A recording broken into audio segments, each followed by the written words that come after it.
building. Columbia Freightliner. No air at all. Got this 2005 Columbia Freightliner here. Having issues. No building air at all. Won't even get past 0. Won't go at all. This right here is an unloader valve. It's bolted on top of here, the compressor. It has 2 little bolts. They're gonna be 25s. Yep. It's gonna be a T25. These bolts are really fragile in terms of where it's at, the angle. Might want to get a swivel because they will strip. So when you first take it out, you have your spring here. These usually get stuck open or get stuck closed. This right here first is in here. You're gonna probably need a flathead screwdriver I used to kind of get it out from there.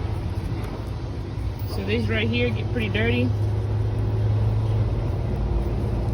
Unloader valve is what tells your compressor when to give out air and whatnot.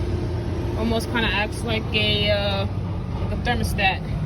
So I'm gonna clean it here. Got some brake clean sprayed on here. I'm gonna go ahead and clean it off. So I'm gonna go ahead and just assemble it back in here. I cleaned it up.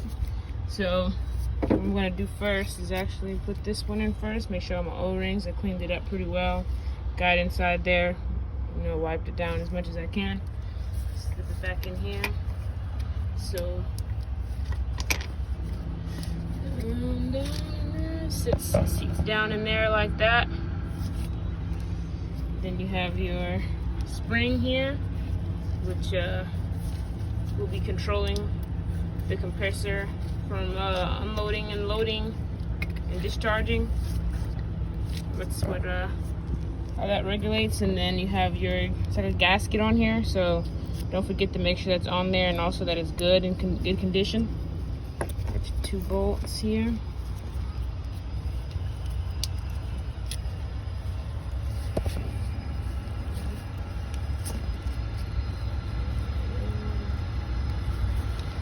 Spring control, so we'll try and get that one started.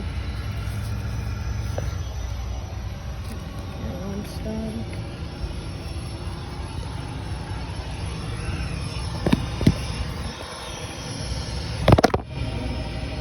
Let me get it started first.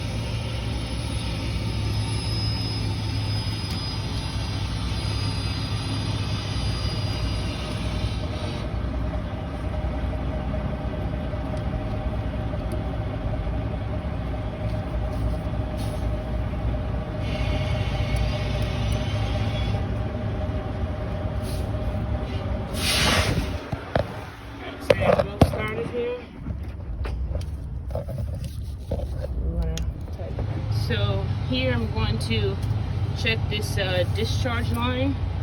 Usually sometimes it could be clogged up, or in cold environments it could kind of freeze up and all that. So it's right here. I can tell that on someone else sometime probably changed it and then didn't disconnect it. So you can see they just left it going back there, but this one is going all the way down to your air dryer. Your air dryer is all the way down there. That's where it's going to. I'm going to take this off and I'm going to try and see if I can find any like buildup that is restricting the airflow from getting air. Let's take this off using a crescent wrench.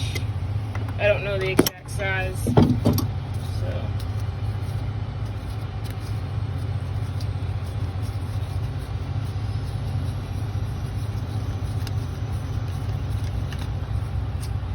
let's see in there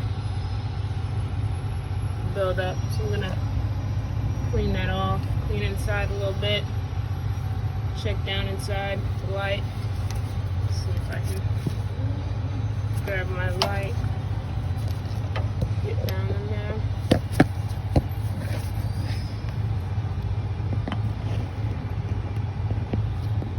I don't know if you can really see much down in there, but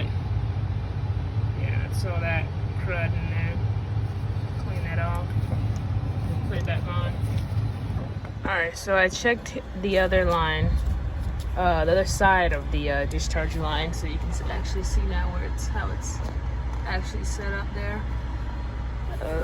Camera.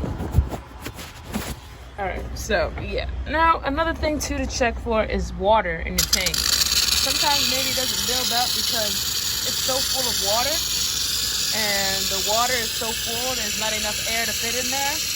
So this right here, you gotta always make sure you empty out your tank, because this right here is a lot of water, and that could be another reason why the tank has no more room for air, because it's full of water.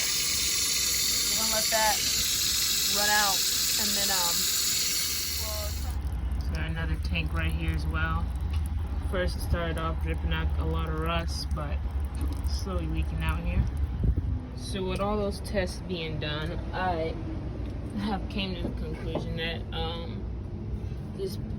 the bad compressor, it could be a bad compressor at this moment. These Detroit Series 60s, these usually are notorious for going bad, from what I hear. And this has been the same compressor on here for about, I guess, 14, 15 years right now. So everything else is good, and you know, all the other things that I've checked. So the last thing is this compressor, because also too just doesn't even build slow at all either. So that's just the end of that. So you might want to either change that, or for cheaper reasons you can first change the governor first. So that's all. You guys have a good day.